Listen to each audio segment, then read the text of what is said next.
retraso que ha habido con respecto a la entrega de notas en el curso de CP1. Igual se entiende que si no van a pasar al curso de CP2, si lleven el curso de CP1 no van a entrar en el acta de CP2 tampoco y no van a poder, y van a tener que repetir todo el año, ¿no? A ver, tenemos algunos inconvenientes y además de hemos tenido... Les dije PHP ese es. Tenemos algunos inconvenientes para poder llevar el curso de la forma como se ha estado llevando en estos últimos 3-4 años, ya desde el momento en que dejamos la pandemia de lado. El principal problema es el tema de las prácticas, docentes para prácticas. Hasta el año pasado, todos los docentes que llevábamos CP1 también llevábamos CP2, ¿no? Todos. Pasábamos automáticamente para llevábamos CP2 y la diferencia era que para CP2 las prácticas eran prácticas especializadas, es decir, cada docente de sede hospitalaria, en función a su especialidad, desarrollaba mesas o talleres solamente de un tema específico. Por ejemplo, los traumatólogos desarrollaban fracturas, ¿no? Solamente ustedes con ellos rotaban una vez por semana haciendo el taller o la práctica de fracturas. Del mismo modo, el neurocirujano hacía trauma de cabeza, trauma de columna vertebral, trauma de columna vertebral, los cirujanos pediatras, trauma pediátrico, los cirujanos generales, trauma abdominal. Habían dos anestesiólogos que nos apoyaban en la cátedra también, ellos hacían vía aérea y ventilación, y el doctor Araujo hacía RCP básico. Sin embargo, no sabemos en realidad, bueno, he tratado de averiguar por qué para este semestre o para este proceso de racionalización, los doctores de CP1, una buena parte de ellos están en CP3, no han sido racionalizados en CP2. CP3 es el curso que van a llevar después de CP2, pero creo que lo van a llevar todavía en tercer año. Es un curso esencialmente diseñado para manejo de emergencias de índole cardiológica. Bueno, en donde a veces los cirujanos no entramos mucho a talleres, pasen una vez. Y bueno, hemos estado tratando, sí, pasen y junten la puerta. Hemos tratado de ver la manera de cómo tratar de solucionar eso. He ido a conversar en la escuela, he ido a conversar con el departamento de cirugía y bueno, esencialmente me indican que sus fichas de racionalización docente han salido así y no hay mucho por hacer. Bueno, igual he solicitado el apoyo de los docentes con los cuales participamos el año pasado y bueno, y muchos de ellos nos han brindado, han brindado su disponibilidad para poder apoyarnos en las prácticas esencialmente y en algunas teorías. Hay otros docentes nuevos que se han incorporado, pero bueno, en realidad nuevos es un decir, nuevos en el curso, porque en realidad son docentes ya nombrados de muchos años, pero que son incluso subespecialistas. 2 otorrinos pediatras y 2 oftalmólogos, que en realidad, como parte de su especialidad, bueno, no tienen mucho por brindarnos específicamente en el tema de CP2. Sin embargo, estamos tratando de ver la manera de cómo su especialidad se puede adaptar al curso en cuanto a algunas emergencias traumáticas que tengan que ver, por ejemplo, en el caso de los otorrinopediatras, ver la forma del manejo de la epístasis, los traumas auditivos, que sí son relativamente frecuentes. Y en el caso del oftalmólogo también estamos tratando de ver la emergencia de tipo oftalmológica que puedan ser manejadas en el ámbito prehospitalario. Entonces, en ese sentido, estoy terminando todavía de armar el cuadro de talleres que se va a desarrollar, con el que se va a desarrollar las prácticas. Es importante, donde está Luz, tener la lista oficial y que puedas armar los grupos en función al número de talleres que vamos a tener. La mecánica va a ser la siguiente: todas las semanas van a rotar para su práctica con un docente diferente. Ya van a tener en promedio, calculo que 12 a 13 notas de práctica, por cada docente, por cada rotación, en las cuales el modo de práctica son talleres esencialmente. ¿Qué me refiero con talleres? Específicamente van a hablar de un solo tema, ¿no? Que va a ser obviamente un tema diferente cada semana. Bueno, la gran limitante de que ustedes lleven CP2 es que todavía no tienen información con respecto a las ciencias básicas en medicina. Y eso a veces dificulta un poco el tema de llevar el curso o el curso práctico, ¿no? Algo parecido con lo que es primeros auxilios. La diferencia era que primeros auxilios es un manual de manejo que está diseñado para como lo habíamos señalado, para cualquier tipo de persona que tenga la capacidad y la voluntad de atender una urgencia o una emergencia. En el caso del curso de CP2 de soporte vital de trauma prehospitalario, sí está diseñado para el profesional de la salud. Está diseñado para los enfermeros, está diseñado para los paramédicos y sobre todo, obviamente, para los médicos, ¿no? Porque es un programa que se ha creado, pasa y cierra la pregunta, que es un programa que se ha creado con la intención de lograr mejorar la supervivencia en uno de los más grandes problemas de salud pública que existe a nivel mundial, que es las muertes por trauma. Entonces, entonces el curso, como les dije, van a tener una práctica semanal con un docente diferente, van a tener que acudir. Hay docentes que tienen sedes hospitalarias definidas, ¿no? Como el Hospital Hipólito Unanue, el Hospital del Niño, el Hospital de Coyique, etc. Yo les voy a dar la relación, el Hospital de Santa Rosa, ¿no? Les voy a dar en el tema de los talleres la relación de los docentes y su número para que ustedes acudan a esas prácticas, a esos talleres. Hay docentes cuya sede hospitalaria no admite más de 1 o 2 alumnos por práctica. Y ustedes en general van a hacer grupos de aproximadamente, calculo, 6 integrantes. En ese sentido, como son talleres, una opción es que desarrollen la práctica de forma virtual, que es lo que han planteado muchos de los docentes que nos van a apoyar en el curso, como los otorrinopediatras, como los oftalmólogos, ¿no? Que en realidad se basa en la visualización de videos y el hecho de que ustedes puedan más o menos ver cómo se resuelve cosas en el el doctor Araujo nos va a apoyar con el tema de RCP, vía aérea y ventilación, ¿no? Él exclusivamente va a ver ese tema, pero lo que él me pide, sí, por un tema de disponibilidad de tiempo, es que probablemente junte 2 grupos por semana, es decir, que él haga prácticas cada 2 semanas. Por ejemplo, si esta semana, vamos a decir así, al grupo 6 le toca RCP con vía aérea y ventilación, y el grupo 7, la siguiente, es probable que el doctor Araujo los junte a ambos en una sola semana para que puedan ir a Coyique y puedan desarrollar ese taller de RCP y vía aérea y ventilación. ¿Ok? Por lo demás, bueno, vamos a tener una vez a la semana las clases teóricas. En realidad estamos retrasados, ya deberíamos haber empezado la siguiente semana. Vamos a tratar de, en algún momento del curso, juntar 2 teorías en un solo tema. Le estoy pidiendo al doctor Incaluque que nos apoye en las teorías de trauma de cabeza y trauma vertebral. Es probable que esas 2 teorías sean en una sola, ¿no? Es probable que el doctor acepte ello, pero que tenga que ser desarrollado de forma virtual la teoría, así es que eso también es algo que, por confirmar. El doctor Incaluque es neurocirujano y además es cirujano de cabeza y cuello, ¿no? O sea, en realidad, desde el punto de vista de su especialidad, no hay uno dentro de la plana docente que tenemos, creo que es el más capacitado para que pueda llevar la teoría a ese nivel. Al doctor Incaluque también se le hace muy difícil porque su teoría a veces es bastante especializada y hay términos que a veces de repente no los van a poder entender, pero la idea es que cuando lleven el taller de trauma de cabeza, que bueno, estamos decidiendo cuál de los docentes lo va a llevar, probablemente sea yo, trataremos de desglosarlo y desmenuzarlo para que ustedes lo puedan entender. ¿Ya? ¿Ok? ¿Dudas, preguntas antes de comenzar? Igual, esencialmente como el curso de primeros auxilios, van a haber 2 exámenes parciales, uno a mitad de curso, el siguiente hacia el final del curso. La nota, el porcentaje de la nota es 40% la nota práctica, 30% el examen teórico, cada examen teórico, ¿no? Lo que hacen un 60% en total. Más de 3 faltas por segmento no están autorizados en dar el examen teórico. ¿Qué más? Para el curso de CP2, en virtud del tiempo, no va a haber sustitutorio, solamente va a haber examen de aplazados. O sea, ustedes tienen que aprobar el curso y el que no aprueba dará aplazado. Y el examen de aplazados se promedia con la nota final. Ojo, es la metodología. Fácil, ¿está cerrado? Sí.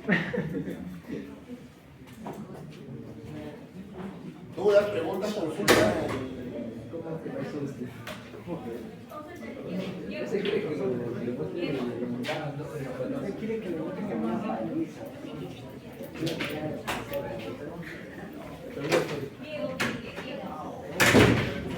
Ya, entonces estamos poniendo las reglas claras desde el inicio, por favor. Van a haber 2 exámenes teóricos, Su nota práctica, cada docente va a tener carta libre para diseñar cómo los califica, pero todos tienen que tener una nota práctica por cada taller que recorran. Esa nota vale el 40% de la nota total y del 60% va a salir 30% del primer examen, del primer teórico, 30% del segundo teórico. ¿Quién? ¿Alguien? Sí. Entonces acá no va a haber los videos. Como le digo, no, con respecto a la nota de videos que se hacía en CP1, para CP2 en realidad, como son talleres especializados y dirigidos por tema, cada docente califica la forma. Si el docente cree que les tiene que tomar, que ustedes le envíen un video del tema o que haga algo, eso ya depende de cada docente de práctica. Esencialmente en el semestre pasado no fue así la calificación, fue netamente de su participación y conocimiento del tema en cada práctica. ¿Y después los grupos van a ser por lista o por actividad? Sí, por lista. Todos los grupos son por lista. Yo solamente me queda confirmar que a más tardar el viernes o el sábado te confirmo el número de docentes de práctica para que puedas elaborar en función a ellos el número de grupos. Una hoja, por favor, voy haciendo correr para que firme la asistencia. ¿Ya está corriendo? Bien. ¿Alguna consulta, duda más, por favor? ¿Están claras las cosas? 3 faltas por segmento los impide dar el examen teórico. Puede que lo diga, pero no se le va a corregir el examen y la nota va a ser de 0. Muy bien, entonces vamos a dar inicio con nuestra clase inaugural. La idea era poder hacer la primera y la segunda clase, pero hemos tenido la segunda clase la daba antes el doctor Montoya, me ha dicho que este semestre no va a poder, bueno, por lo menos 2 semanas porque está de licencia. Así es que yo la próxima semana probablemente también dé la clase de prevención de lesiones. Pero bueno, vamos a dar inicio con nuestra clase inaugural para no perder más tiempo y no retrasar. Y las prácticas deberían comenzar la siguiente semana también. Muy bien, ¿qué es el manual? El famoso manual del PHTLF o de soporte vital de trauma prehospitalario. Bueno, es un manual que fue diseñado con la intención de salvar vidas, como les dije, por este gran problema de salud pública a nivel mundial que significa las muertes por trauma. Y es la última vez que vamos a abrir la puerta, ya son 2:20, nadie más vuelve a entrar.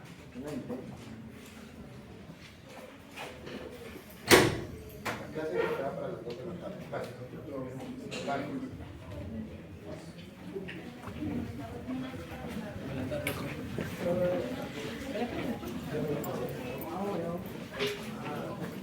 Ya nadie más entrará.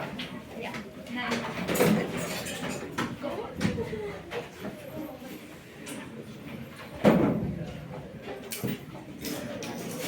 En el manual del PHTLF parte con una premisa, ¿no? Que es parte de la introducción también del tema y que me pareció importante llevarlo a la reflexión. Nuestros pacientes no nos eligen, ¿no? Nosotros hemos elegido esta carrera y por lo tanto nosotros terminamos escogiendo a nuestros pacientes. Nosotros podíamos haber escogido cualquier otra carrera, otra profesión, ¿no? Pero en teoría es nuestra vocación la que nos lleva a poder desarrollarnos como médicos, como profesionales de la salud, ¿no? Y nuestra vocación a veces nos obliga a tener que dejar muchas cosas de lado para poder lograr u obtener la excelencia en nuestro desarrollo profesional, ¿no? A veces tenemos que dejar a nuestras familias, a veces tenemos que actuar en condiciones poco favorables, a veces, como en la época de la pandemia, tuvimos que estar en la primera línea de batalla, arriesgando nuestras propias vidas, porque es parte de lo que nosotros hemos escogido, ¿no? El soporte vital de trauma prehospitalario es un manual que ha sido diseñado. Bueno, primero se diseñó el soporte vital de trauma, ¿no? El famoso ATLS, en donde dentro de su valoración, dentro de su manejo, se entendió de que una causa importante por la cual los pacientes que llegaban, víctimas de trauma, que llegaban a los hospitales, no habían sido atendidos de forma correcta en el lugar de los hechos y durante su traslado, ¿no? Entonces, ello motivó a que se genere la aplicación, o que se genere el desarrollo de estos manuales. Lo que busca, o el objetivo principal del manual del PHTLF es generar, vamos a decir así, motivación, es generar en ustedes el pensamiento crítico. Ahora vamos a desarrollar, vamos a describir un poco también lo que corresponde al pensamiento crítico, que no es otra cosa más que el conjunto de habilidades mecanizadas que va a ingresar en su cabeza para que ustedes aprendan a responder ante un trauma, ¿no? Saber elegir el momento, saber elegir a dónde llevarlo, cómo trasladarlo, qué medidas van a adoptar, ¿no? Es como cuando nosotros dijimos, bueno, a los que saben manejar carros, bueno, voy a manejar, ustedes ya saben que tienen que manipular el embriague, el freno, el acelerador, porque es una situación o una cosa mecánica, ¿no? La idea, silencio por favor, la idea de este manual es que ustedes adquieran ese pensamiento crítico, esa forma de cómo desarrollarse ante una situación donde está inmerso un trauma.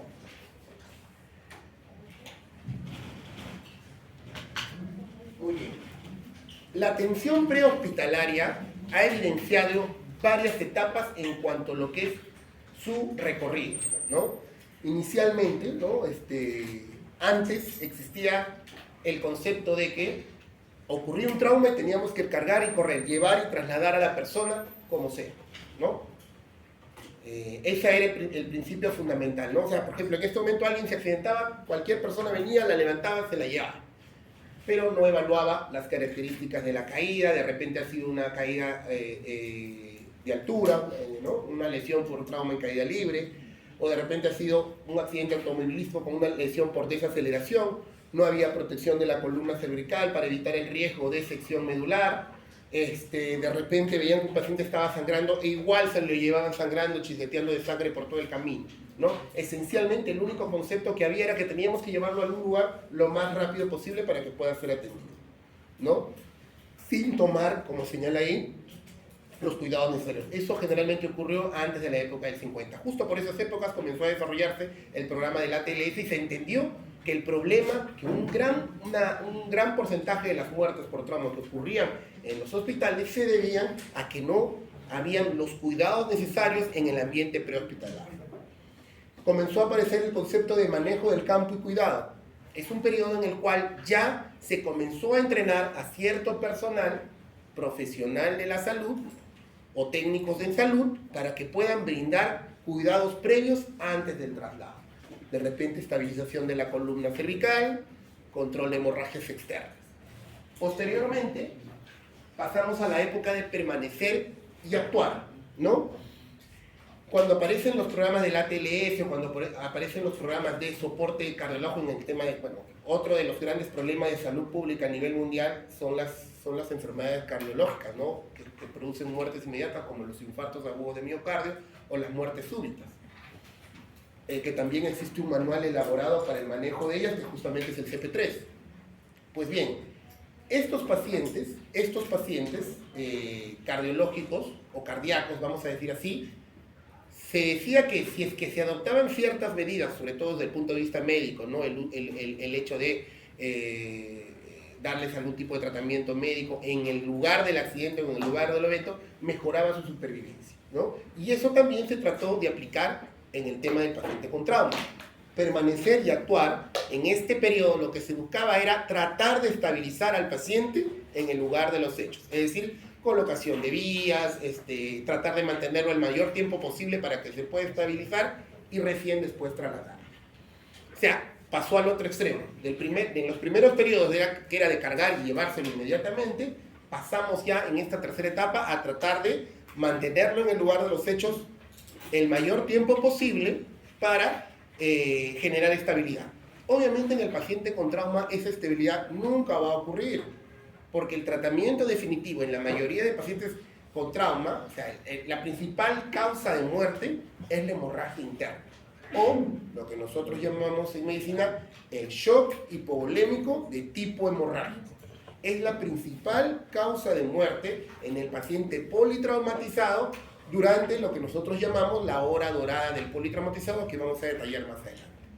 Entonces se entendió de que por más que ustedes que tratemos de estabilizar al paciente, en el acto los pacientes seguían falleciendo. Y pasamos a la última etapa que se conoce, o al último periodo que se conoce cuidado del trauma, pero sin retraso. Es decir, estabilizar al paciente en las mínimas condiciones, como ya les dije, como son el uso del collarín, control de hemorragias externas, valorar si el paciente está ventilando o no, de repente dar ventilación asistida con un ambú y trasladarlo en una unidad especializada y hacia un lugar en donde vaya a recibir, vamos a decir así, el tratamiento definitivo. ¿A qué nos referimos?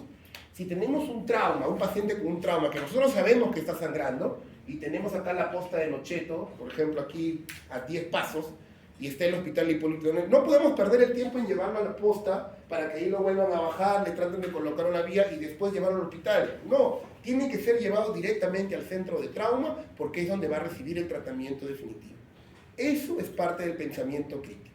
Saber a dónde tiene que ir al paciente y saber dónde es el lugar donde el paciente tiene más posibilidades de sobrevivir.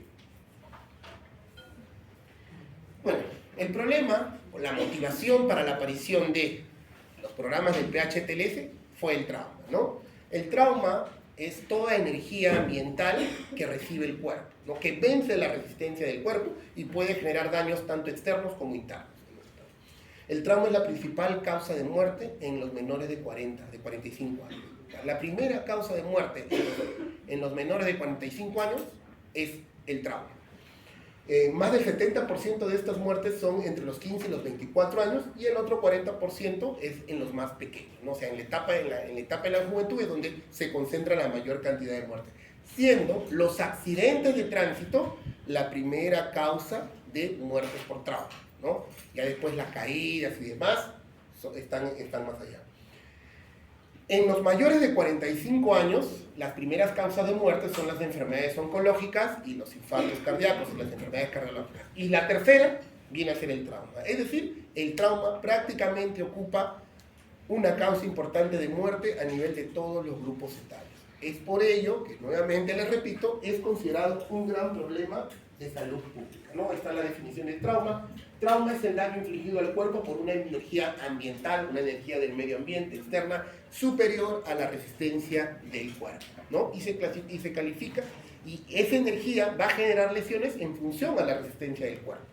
No es lo mismo que uno de ustedes salga por aquí y bueno, de repente tropiece mal y caiga las escaleras, de repente ustedes están bien nutridos, la pared, sus músculos o su pared torácica y abdominal es más resistente, a que venga su abuelita de repente o su abuelito que tiene 70, 80 años que se caiga a las escaleras y lo más probable es que tenga una fractura de cadera, una fractura de pelvis, ¿no?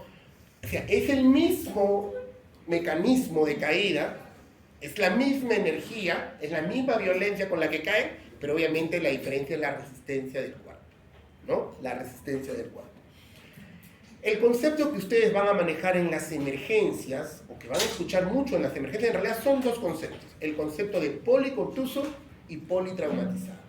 El programa del PHTLS está diseñado para el paciente politraumatizado. ¿Y quién es el paciente politraumatizado? Es toda persona que tenga 2 o más lesiones en el cuerpo en donde por lo menos una de ellas comprometa la vida del paciente.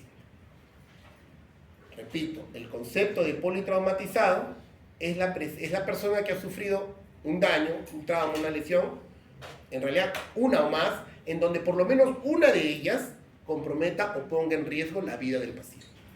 El policontuso es aquella persona con 2 o más lesiones, pero donde ninguna de ellas pone en riesgo la vida del paciente. Esa es la diferencia entre policontuso y politraumatizado. Ojo, son conceptos que van a tener, bueno, seguramente lo manejarán más adelante cuando sean internos, pero son conceptos básicos que ustedes tienen que aprender. La diferencia entre policontuso y politraumatizado. En los hospitales nosotros vamos a ver o vemos de forma bastante frecuente lesiones parecidas a esta. Aquí en un hospital que estamos muy cerca del tren vemos pacientes, bendigo, que vienen seccionados, con amputaciones traumáticas, vemos pacientes con traumatismos por arma de fuego, por bala, accidente de tránsito, etcétera, de diversa índole. Muchos de ellos no son manejados adecuadamente en el ámbito prehospitalario. Bueno, un poco de estadística con respecto a la importancia del trauma como problema de salud pública a nivel mundial, no solamente en nuestro país, sino sobre todo en los países del primer mundo. Como ya les había señalado, la primera El trauma es considerada la primera causa de muerte en los menores de 45 años y la tercera causa de muerte en los mayores de 50, después de las oncológicas y cardiológicas. Y dentro del trauma, las lesiones por accidente de tránsito son la causa más frecuente, ¿no? Igualmente, desde el punto de vista estadístico, aproximadamente entre 20 a 50 millones de personas a nivel mundial por año sufren lesiones o traumatismos por accidentes de tránsito, ¿no? Generalmente se asocian o las principales lesiones por accidentes de tránsito tienen que ver o están más, la prevalencia o la incidencia es mucho mayor, sobre todo en regiones donde en los mal llamados países del tercer mundo, subdesarrollados, en donde probablemente tenga que ver un poco también con el índice de nivel cultural, ¿no? El menor acceso a la lectura, al hecho de que puedan comprender las señales de tránsito, la educación vial, etc., ¿no? Sin embargo, existen todos los ámbitos. Muy bien, vamos a hablar un poquito para poder diferenciar con respecto a la mortalidad por el trauma. Se dice que el paciente politraumatizado puede fallecer o fallece en 3 momentos, ¿no? Es la famosa mortalidad trimodal del politraumatizado. Lamentablemente, un 40% llega a morir de forma instantánea, a los minutos de haber ocurrido el trauma, por lesiones que son incompatibles con la vida, ¿no? Por ejemplo, un trauma craneal con exposición de masa encefálica, no abulsión del cerebro, aplastamiento, lesiones de grandes vasos como la aorta o la vena cava, lesiones cardíacas irreversibles, secciones medulares. O sea, lamentablemente, nosotros no podemos intervenir para evitar la muerte en estos casos. Y es un buen porcentaje, 30-40%. La única forma de intervenir es con la prevención, ¿no? Señalando o compartiendo la información de que los conductores siempre tienen que utilizar el cinturón de seguridad, no solamente en la parte delantera, sino también los ocupantes de atrás. Evitar el caminar leyendo los celulares, porque esa es una causa ya actual muy frecuente de fallecimientos o de muertes por trauma. Incluso en el PHTLS señalan que el trauma ya dejó de ser un accidente, no es un evento fortuito, casi siempre es ocasionado por una distracción, por una mala praxis, por una mala decisión. Y si es ocasionado por ello, no puede ser considerado como un accidente. Bueno, entonces, lamentablemente nosotros no podemos interferir o evitar la muerte durante este primer momento. El segundo momento en el cual estos pacientes fallecen es durante la llamada hora dorada del politraumatizado. La hora dorada del politraumatizado se ha definido como ocurre entre la primera y la segunda hora de ocurrido el evento, en el cual el paciente, si es atendido de forma oportuna, tiene las mejores oportunidades de supervivencia, ¿no? El paciente indicado en el tiempo preciso y en el lugar adecuado, ¿no? Es el momento que ocurre entre la primera y segunda hora en un paciente politraumatizado, en donde, con la atención indicada. O sea, ¿qué quiere decir? Que este paciente se accidentó y felizmente llegó la ayuda pronta, o de repente en medio del accidente había algún profesional de la salud preparado para el manejo del politraumatizado y fue transferido, referido, derivado rápidamente y siendo atendido, ¿no? La principal causa de muerte durante la hora dorada del politraumatizado es el shock hipovolémico de tipo hemorrágico. Y solamente existen 5 causas de shock hipovolémico hemorrágico en el paciente politraumatizado, que son fracturas de huesos largos, fractura de pelvis, las heridas en escalpa, que son heridas de más de 15 centímetros en el cuero cabelludo, el trauma torácico cerrado y el trauma abdominal cerrado. Cada una de estas lesiones, cuando ustedes más adelante ya lleven cada curso especializado, puede originar pérdidas sanguíneas de hasta el 80% o 90% de la volemia. Es decir, por ejemplo, en un trauma abdominal nosotros más o menos tenemos 5 litros de sangre fluyendo por todo nuestro cuerpo. Un trauma abdominal, de repente con una rotura hepática, una rotura de vaso, puede hacer que el paciente coleccione dentro de la cavidad hasta 4,5 litros o incluso los 5 litros de sangre.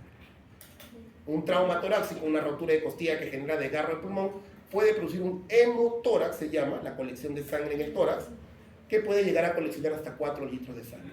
Las fracturas de huesos largos, llámese húmero, cúbito radio, fémur, tibia y peroné, pueden hacer que se coleccionen hasta 3 litros de sangre. Las fracturas de pelvis, 3 litros y medio de sangre. Las heridas en escalpa pueden hacer que el paciente pierda hasta el 50% de la volemia, o sea, más o menos 2 litros y medio de sangre. Entonces, cuando nosotros hablamos de un paciente politraumatizado que está durante la hora dorada, que es donde nosotros tenemos que actuar, tenemos que tratar de identificar esas 5 posibles causas de muerte. Todas ellas, esas 5 causas, requieren de manejo quirúrgico.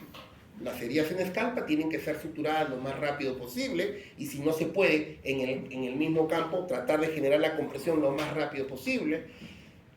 Los pacientes con trauma torácico, ¿no? Si no pueden ingresar a sala en inmediato, tendrán que colocárseles un tubo de drenaje torácico. Cuando lleven el taller de trauma torácico con la doctora Carla Bautista, esperemos que les pueda más o menos explicar o detallar cómo se colocan los tubos de drenaje torácico. Esa es básicamente la finalidad de esta práctica. En el trauma abdominal no hay vuelta que darle, el paciente tiene que entrar a sala de operaciones lo más rápido posible para poder controlar el sangrado o la hemorragia interna.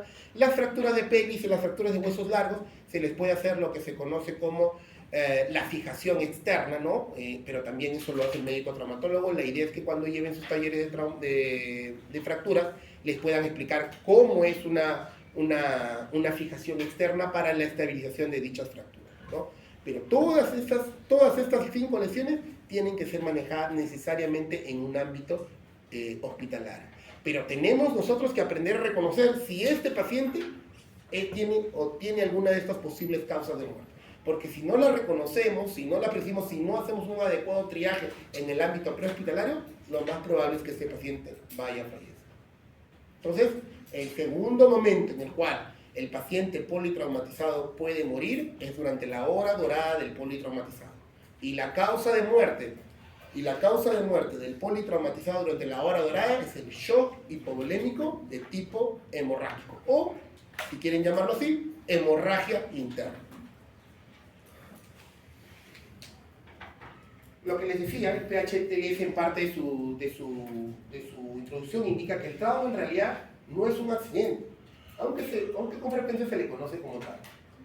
Es un evento que ocurre por la probabilidad o el sufrimiento de causas desconocidas. En realidad se debe a un descuido, a un desconocimiento o a ignorancia, ¿no? O sea, siempre que ocurre un accidente, en realidad en la mayor parte de los casos es por un descuido de nosotros mismos. Eso de que, por ejemplo, no se me vació el freno en el caso de tu vehículo, ¿no? El freno se ha vaciado porque tú no has revisado previamente, de repente el chofer, el conductor no ha hecho el mantenimiento adecuado a su carro.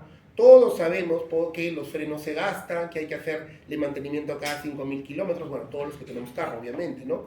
Entonces, el hecho de haberse descuidado de ese tema generó un accidente. Entonces, no es un accidente, es algo que se pudo haber prevenido, ¿no?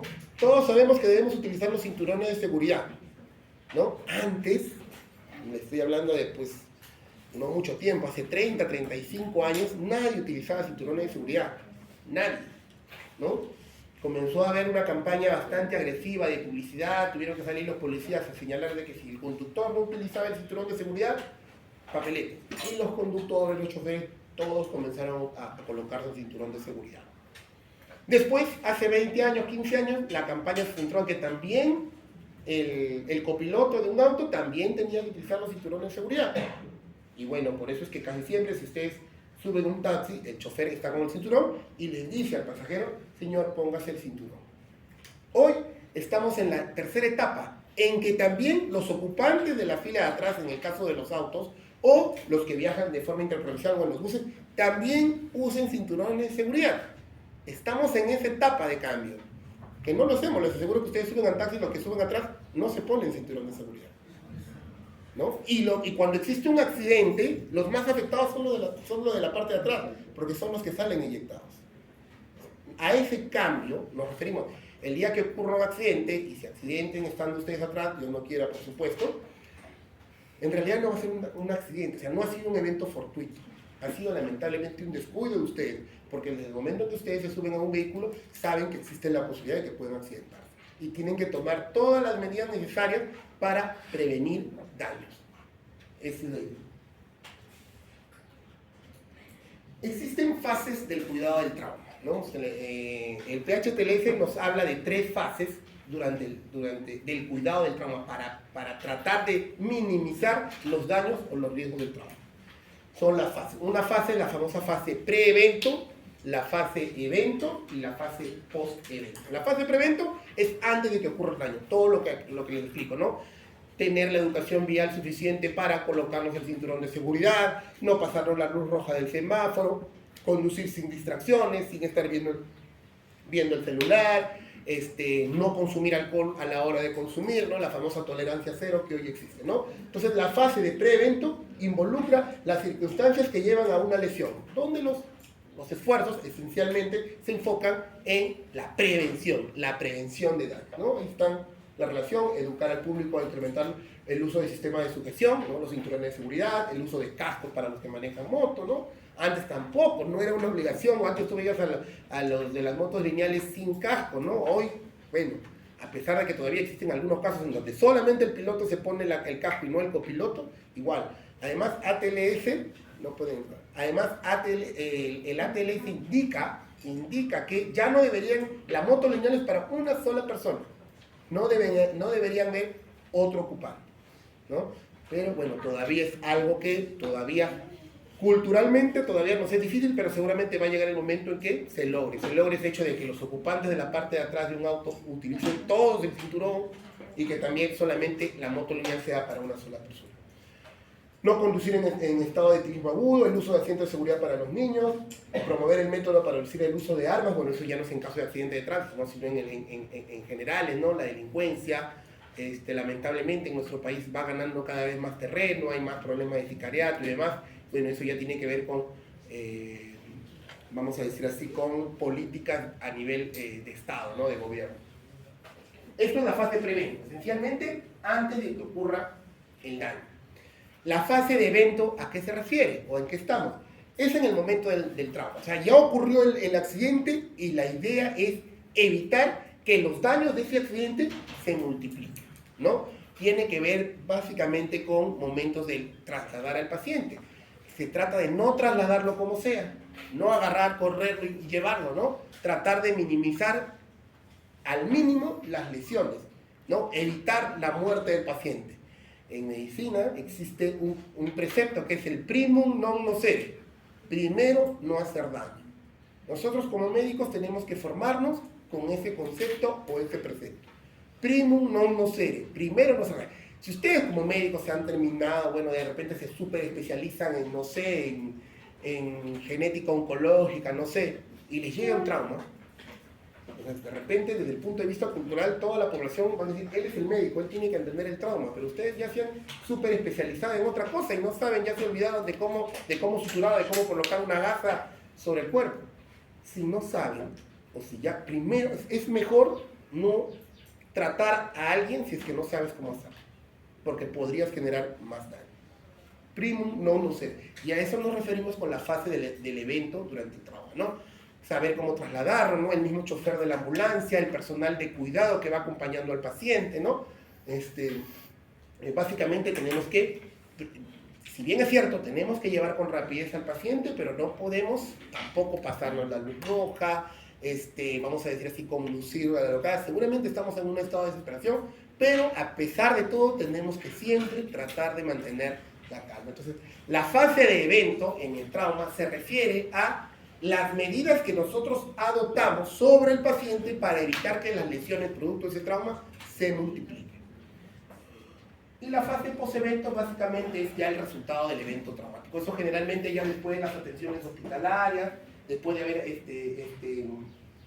siendo atendidos, y lamentablemente a veces la respuesta o las lesiones son muy fuertes y la resistencia del cuerpo ha sido bastante ínfima, que lamentablemente terminamos perdiendo la batalla, ¿no? Y eso es, el resultado es la muerte del paciente, ¿no? El doctor Trunkey es el que describió la distribución trimodal de muertes por trauma, como ya señalé. El primer momento, la primera etapa, que es la mortalidad inmediata, en donde lamentablemente nosotros no tenemos mucho que hacer. El segundo momento, que es la hora dorada del politraumatizado. Y el tercer momento, cuando generalmente el paciente muere por complicaciones consecutivas a la atención. como por ejemplo, una causa muy frecuente de muertes en el postoperatorio en pacientes con trauma son los famosos, se llama tromboembolismo, ¿no? El tromboembolismo que puede ser pulmonar, cerebral o cardíaco. Los pacientes que han sufrido víctimas de trauma, que son operados, etcétera, obviamente, y están pues en estados de postración, cuando la sangre no circula, que voy a tratar de explicarlo más yo, cuando la sangre no circula, se comienzan a formar pequeños microcoágulos que se denominan tromos en las venas, ¿no? Y estas viajan por toda la circulación y pueden llegar a las venas o capilares más pequeños, por ejemplo, a nivel de las arterias coronarias, obstruirlas y producir un infarto. O llegar a las venas pulmonares, producirlas y generar un infarto pulmonar, ¿no? Que es el famoso tromboembolismo pulmonar, que es una causa frecuente de falla. Hemos visto pacientes que han sido operados, han estado largas horas en sala de operaciones, han estado en la unidad de cuidados intensivos, después de varias semanas pasan al pabellón y de pronto están comiendo, de pronto comienzan con insuficiencia respiratoria y a los pocos minutos se mueren. El famoso TEP se llama, ¿no? Tromboembolismo pulmonar. ¿Pudimos haber prevenido eso? Sí. Ese paciente a nadie se le ocurrió o se les olvidó darle la tromboprofilaxis. ¿Qué es la tromboprofilaxis? El uso de medicamentos o medidas que ayudan a prevenir la formación de trombos, como por ejemplo el vendaje de miembros inferiores, el uso de la medicina física y rehabilitación para mover a pacientes postrados, medicamentos como la enoxaparina, por ejemplo, que ayudan a evitar esa formación de trombos. Pero como todos hemos estado abocados solamente en el momento del trauma, ¿no? Nos olvidamos de esa parte. Y eso pudo haber generado una muerte durante esta tercera etapa. Muestra la mortalidad, ¿no? La primera etapa, como lo dije, accidentes en los segundos o minutos después de ocurrió el accidente y se deben a lesiones generalmente incompatibles con la vida, ¿no? Lesiones cerebrales graves, del tronco cerebral, de la médula espinal, lesiones cardíacas, ruptura de aorta y de grandes vasos. Lamentablemente, muy pocos de estos pacientes pueden ser salvados, prácticamente ninguno, ¿no? La segunda etapa, o la llamada hora dorada del politraumatizado, ocurre entre la primera y segunda hora de ocurrir el evento, ¿no? La principal causa de muerte, ¿cuál es? La principal causa de muerte durante la hora dorada del politraumatizado, el shock hipovolémico de hipovolemia. Y la tercera causa varios días o varias semanas después, secundaria a infecciones también, igual, ¿no? Todos estos pacientes que han sufrido traumatismos o lesiones graves, generalmente tienden a contaminarse, la inmunidad disminuye, es más, se tienden a contaminar incluso con infecciones intrahospitalarias que son mucho más severas, ¿no? No es infrecuente que desarrollen neumonías, que desarrollen septicemia, producto de gérmenes bastante resistentes intrahospitalarios, y eso asociado a su alta estancia hospitalaria, ¿no? Este cuadrito básicamente lo que nos permite definir es la diferencia entre un centro especializado en trauma y el hospital más cercano. A ver, nosotros tenemos en nuestro país hospitales de nivel, se le llama nivel 3-1, o sea, hospitales generales de máxima categoría, de referencia, ¿no? En donde tienen o se cuenta con todas las especialidades, se cuenta con casi todos los estudios de diagnóstico por imágenes, ¿no? Incluida tomografía, salvo la resonancia, donde hay sala de operaciones donde se desarrollan todo tipo de cirugía, ¿no? Es el caso de mi hospital, por ejemplo, contamos con 10 quirófanos, donde desarrollamos cirugía hepática, cirugía cardíaca, traumatológica. Lo único que no se hace en mi hospital es trasplante, cirugía de trasplante. Después, todo lo demás se hace. Contamos con todas las ayudas diagnósticas, ¿no? Hasta tomografía, no contamos con resonancia. Tenemos un laboratorio completo y todas las especialidades. Eso es un hospital general de nivel 3-1. Por encima del hospital general están los institutos especializados, ¿no? Que son complejos hospitalarios, pero donde solamente ven una sola especialidad. Por ejemplo, el Instituto Nacional de Salud del Niño, que solamente ve niños, un instituto de pediatría, vamos a decir así. El INO, el Instituto Nacional de Oftalmología, el Instituto Nacional de Ciencias Neurológicas, el Mogrovejo, el INEM, que es el Instituto Nacional de Enfermedades Neoplásicas, ¿no? El INCOR, que es el Instituto Nacional de Corazón. O sea, existen complejos hospitalarios diseñados para el manejo de una especialidad, ¿no? Y obviamente, pues, cuando nosotros, por ejemplo, en el caso del cáncer, vemos que es un cáncer en realidad, una enfermedad oncológica avanzada que requiere de una mayor infraestructura, capacidad o desarrollo, los derivamos al dinero. En el caso del trauma, aquí en nuestro país, lamentablemente, no existe un instituto de trauma, como ocurre en otros países. Como por ejemplo en Estados Unidos, existen varios hospitales o varios centros especializados solamente en el manejo del trauma. Y eso genera una mayor posibilidad de supervivencia a los pacientes con trauma. ¿Por qué? Como pueden ver arriba, bueno, en la primera figurita, tiempo de respuesta ambulatoria, tiempo de escena, ¿no? Esencialmente, y tiempo de transporte. En el caso de los pacientes con trauma, en los institutos de trauma, son hospitales preparados para el rápido traslado y la rápida llegada de pacientes, ¿no? Son hospitales que tienen helipuertos. Son pacientes que ni siquiera son trasladados en ambulancia, sino en helicóptero, y pueden recibirlos, llegan a la emergencia, ¿no? Llegan a la emergencia donde les espera el cirujano de trauma y donde rápidamente o inmediatamente pasan a quirófano o a sala de operación. Aquí en mi hospital, por ejemplo, llega la ambulancia, de la ambulancia llega a la unidad de shock trauma, la unidad de shock trauma tiene que hacer la interconsulta cirugía, y luego de hacer la interconsulta cirugía recién pasará a sala de operaciones, ¿no? Entonces, vamos a decir así, la atención es consecutiva, mientras que en un instituto de trauma, la atención es simultánea. Se ha visto que la diferencia entre que un paciente sea atendido en un instituto de trauma y en un hospital son incluso de hasta un par de horas. Y ese par de horas es lo que define la vida del paciente. Ya ese par de horas, con ese par de horas extra, salimos de la hora dorada.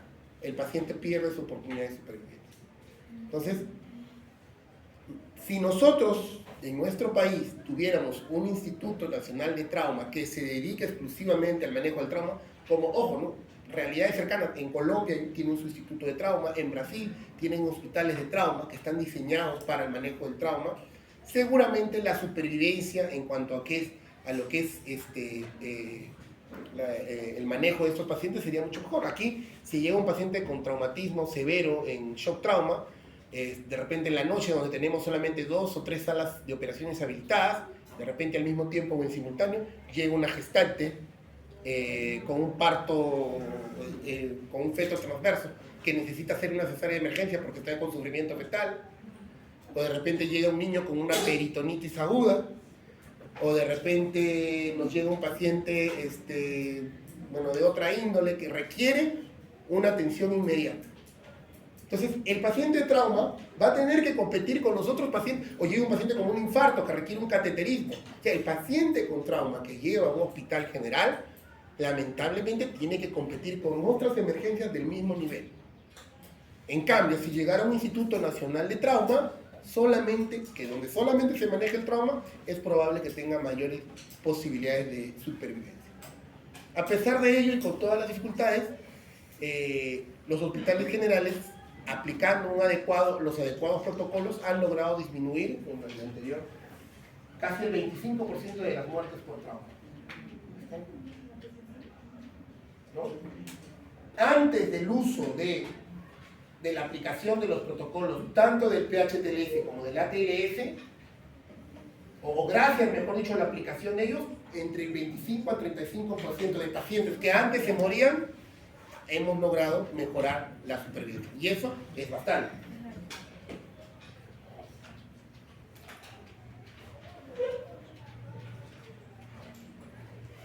Visión para el futuro. Lo ideal es que ustedes adquieran el famoso pensamiento crítico, ¿no? Y dentro de las capacidades que ustedes tienen que adquirir al lograr el pensamiento crítico están la evaluación rápida y precisa, identificación del shock y el problema. ¿Cómo sabemos que un paciente, clínicamente, cómo sabemos que un paciente está en shock? Uno, que levante la mano, voluntario. ¿Cómo? ¿Cómo sabemos clínicamente que ahorita alguien se cae en las escaleras? ¿Cómo sabemos que el paciente puede estar en shock? ¿Cómo? La escala de Glasgow. La escala de Glasgow no tiene nada que ver con el shock, es para déficit neurológico. Presión arterial y frecuencia cardíaca. Un paciente que está en shock hemorrágico va a estar con hipotensión y con taquicardia. Es más, la taquicardia es la alteración fisiológica más precoz en el paciente con shock. El corazón comienza a latir más rápido porque tiene que bombear más sangre, porque por algún lugar se está perdiendo esa sangre, para tratar de, vamos a decir así, mantener la presión arterial. Pero en algún momento la presión arterial igual cae. Taquicardia más hipotensión es igual a shock. Ese paciente es nuestro paciente de la hora dorada. Iniciación de intervenciones adecuadas en el momento adecuado, transporte inmediato al lugar oportuno. Todas esas son las capacidades que tenemos que adquirir en lo que se conoce como el pensamiento crítico. Ahí está la definición del pensamiento crítico.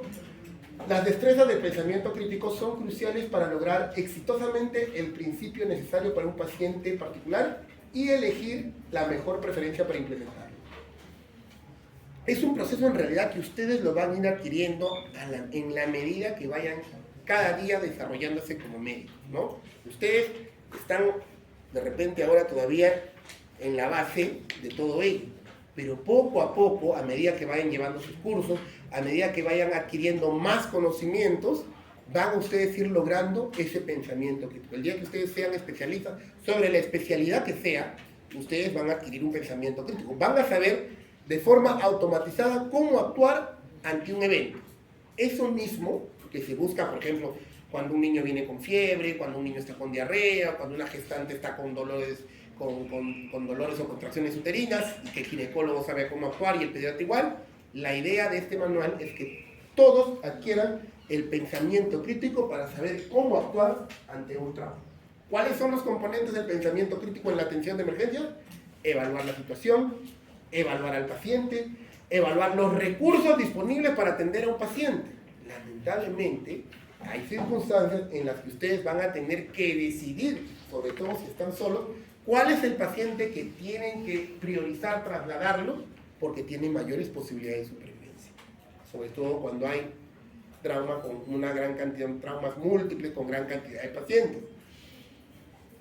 Analizar las soluciones posibles, seleccionar la mejor respuesta para manejar la situación y al paciente, desarrollar un plan de acción y ejecutar dicho plan de acción, reevaluar la respuesta de ese paciente, porque de repente ustedes ejecutaron un plan, ¿no? Por ejemplo, de repente la posición lateral de seguridad que habíamos visto en primeros auxilios, de pronto ven que el paciente ya comienza a despertar, ¿no? Entonces, y ya no es necesario mantenerlo en la posición lateral de seguridad. De repente incluso comienza a despertar, comienza a tener arcada, comienza a tener insuficiencia respiratoria, tienen que cambiarlo de posición, tendrán que ponerle en una posición de semi-Fowler. O sea, lo que inicialmente, la acción que tomaron, tienen que replantearla en la medida de cómo se vaya desarrollando el tipo de acciones.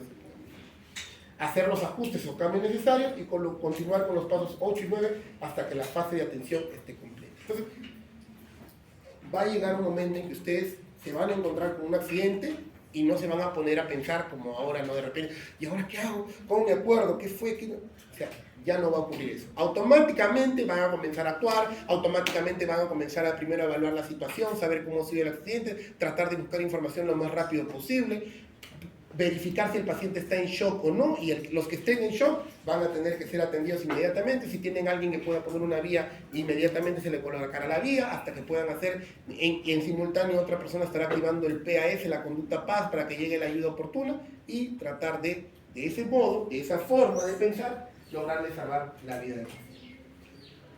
Siempre el pensamiento crítico tiene que estar basado en los famosos principios de la bioética, ¿no? Nosotros en nuestra vida cotidiana nos basamos en, vamos a decir así, valores, creencias, situaciones, ¿no? Arraigadas de las familias de donde venimos, ¿no? Todos somos mestizos, todos pertenecemos a una misma raza, todos somos seres humanos, pero todos crecemos a veces con diferentes ideas culturales, ¿no? Desde el punto de vista de la medicina, nosotros como médicos no podemos hacer distinción en lo absoluto o dejarnos llevar por esas diferencias culturales con las que hemos crecido, ¿no? En medicina, como dice, el conjunto de principios sobre los cuales se apoya la ética o el comportamiento ético adecuado debe guiar nuestra práctica clínica. Ese conjunto de principios o valores que se rigen a la hora de atender a un paciente se les conoce como los principios de la bioética, que son 4. La autonomía. Ustedes tienen que tener la capacidad de, primero, conocer sus propias capacidades, conocer sus fortalezas y sus debilidades y tomar sus propias decisiones, sin dejarse influenciar por lo que diga el argot. Bueno, sobre todo eso les va a servir, por ejemplo, cuando ustedes vayan a hacer su serum, sean médicos y se vayan a provincia. Allá en provincia, culturalmente existen muchas cosas que deben ser respetadas por ustedes, pero que no se puede, vamos a decir así, poner por delante de su decisión como médico, porque ustedes son los médicos, de ustedes es la responsabilidad de la salud, ¿no? Hay, por ejemplo, mujeres gestantes que tienen de repente un feto empodálico, que ustedes saben que no va a poder nacer o que tiene riesgo de que pueda fallecer y que debería ser trasladada para que sea atendida en un hospital por cesárea.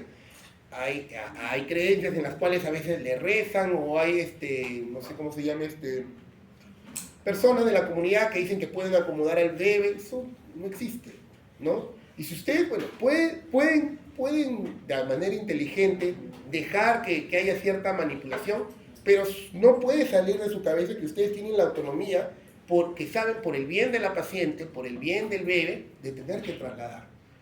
Porque si finalmente ese paciente trata de nacer por podálico, el bebé trata de nacer por podálico en un parto normal y se muere, tanto el bebé como la mamá, la responsabilidad no va a ser de la mujer que lo trató de acomodar, sino de ustedes como médicos que no tomaron su decisión, que no impusieron su decisión.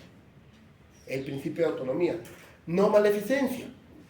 Primum non nocere. Primero, no hacer daño. Si ustedes saben que no están en la capacidad de poder resolver el problema, no actúen. Principio de beneficencia. Beneficencia. Todo lo que ustedes hagan tiene que ser basados en vocación. Ustedes han aceptado la carrera de medicina, que es una carrera de servicio al prójimo. O sea, nuestra profesión, nuestra carrera es para servir. Y justicia, todos los pacientes son iguales. Para nosotros, todos los pacientes son iguales. Ningún paciente vale más que otro. Todos son iguales y a todos debemos atenderlos con la misma predisposición.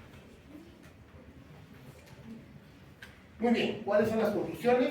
Los principios dominantes del soporte vital de trauma prehospitalario son que los proveedores de atención deban tener buenos cimientos de conocimiento, ser pensadores críticos y tener habilidades técnicas adecuadas para brindar una excelente atención al paciente, incluso en circunstancias menos. O sea, hay circunstancias en las cuales se van a enfrentar ustedes a pocos recursos. Es más, es lo que pasamos nosotros todos los días en nuestros hospitales nacionales, en los cuales no tenemos la cantidad de recursos, a veces nuestras pinzas fallan, los equipos no están en condiciones más óptimas.